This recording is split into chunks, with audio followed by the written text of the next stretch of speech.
he changed around the immediate future of Aston Villa from a club that were finishing in a relegation fight previously under Graham Taylor, not particularly relative, maybe no year before that. And then O'Neill has completely turned that round and made them a club that finished up in the top six. But he wanted to push on. He thought, I think, when he first came to the club, that he would have the ability and the spending power to push on.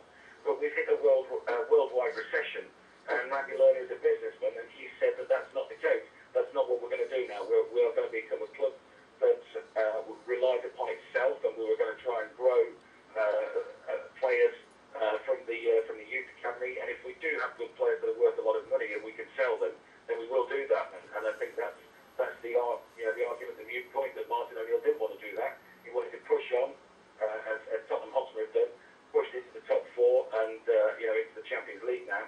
And I don't think he thinks that Aston Villa will be able to do that while they've got a sell to buy policy.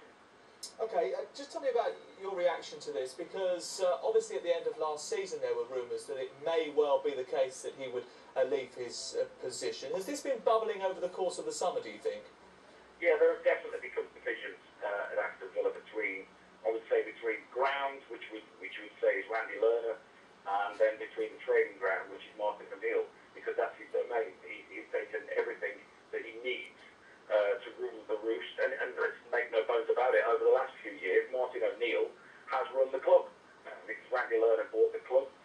He didn't know too much about how football works in this country, and Martin O'Neill has